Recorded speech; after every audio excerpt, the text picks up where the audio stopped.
வணக்கம் உறவுகளே. ஜோசப் விஜய் அவர்கள் நடித்த கடைசி படம் என்று சொல்லக்கூடிய ஜனநாயகன் படம் நேற்று வெள்ளித்திரைகளில் திரையிடப்பட்டது.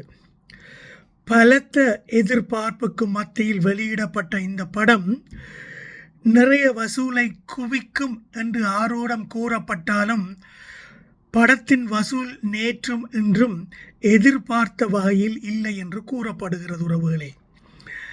இந்த படம் பகவத் கேசரி என்ற தெலுங்கு படத்தின் ரீமேக் தான். இந்த படத்தை வினோத் டைரக்ட் செய்திருந்தார். வினோத் அவர்களின் டைரக்ஷனில் இந்த படம் திறமாக வெளிவரும் என்று எதிர்பார்த்திருந்த வேளையில் இந்த படம் முழுக்க தேர்தல் பரப்புரையை கருத்திற்கொண்டு எடுக்கப்பட்ட படம் என்றபடியினால் ஜோசப் விஜய் அவர்கள் வினோத்துக்கு ஃப்ரீ ஹேண்ட் கொடுக்கவில்லையாம். பாவன் கேசரியில் உள்ள எல்லாத்தையும் அப்படியே இந்த படத்தில் போட்டு ஒரு அரசியல் மசாலா படமாக கொடுங்கள் என்று வினோத்திடம் கேட்க, வினோத் அவர்கள் அப்படி என்றால் நானே இந்த படத்துக்கு டைரக்ட் பண்ண வேண்டும் என்று சலித்து கொண்டதாக செய்தி உண்டு.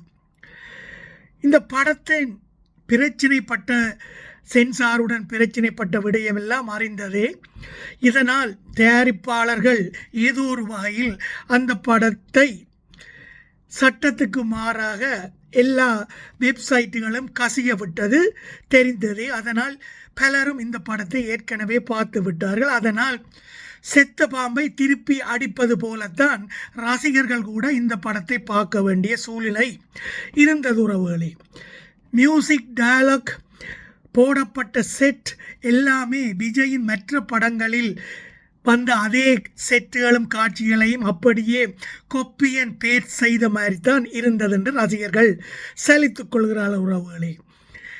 பாகிஸ்தான் டெரரிஸ்ட் அதெல்லாம் கமல் விஜயகாந்த் படங்களில் வந்த அதே செட்டப்பும் அதே டயலாக்கும் தான் இங்கே வருவதால் ரொம்பவே போர் அடிக்கிறது படம்.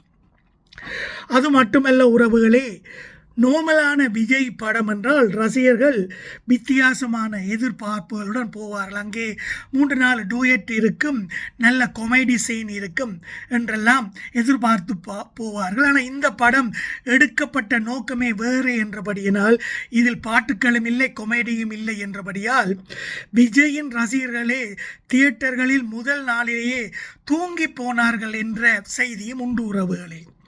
படத்தில் புதிதாக எதுவும் சொல்லப்படவில்லை. தேவையில்லாத சண்டை காட்சிகள் 15-20 நிமிடம் வரை சண்டை காட்சிகள் கூட ரொம்பவே போர் அடிக்குது உறவுகளே. பொறுமையை ரொம்பவே சோதித்து விட்டார்கள். 3 மணி நேரம் 10 நிமிடங்களுக்கு இந்த படம் செல்கிறது. ஒரு அரை மணித்தியாலத்தை இந்த படத்தை குறைத்திருந்தால் இன்னும் கொஞ்சம் பொறுமையை நாங்கள் சமாளித்து கொண்டு பார்க்கக்கூடியதாக இருந்திருக்கும் என்று நான் நினைக்கிறேன்.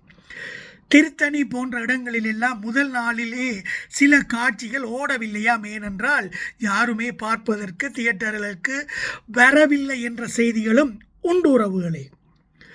18+ உள்ள பையங்களும் பெண்ணுங்களும் தான் இந்த படத்தை பார்க்கலாம்.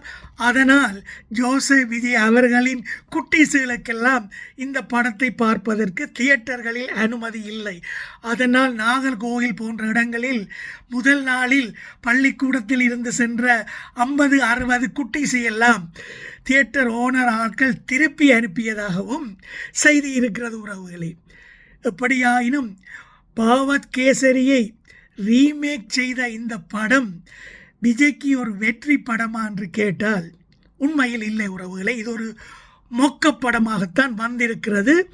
விஜய் ரசிகர்கள் என்ன செய்வது, தலைவன் படம் என்றபடியால் மெல்லவும் முடியாமல் விழுங்கவும் முடியாமல் ஏனோ தானோ என்று படத்தை பார்த்துவிட்டு வந்திருக்கிறார்கள்.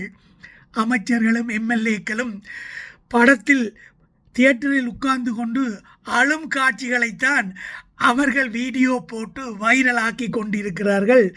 அது வைரலாகும் அளவுக்கு கூடி படத்தில் ஒரு எந்த காட்சியும் வைரலாகவில்லை என்பதுதான் உண்மை உறவுகளே.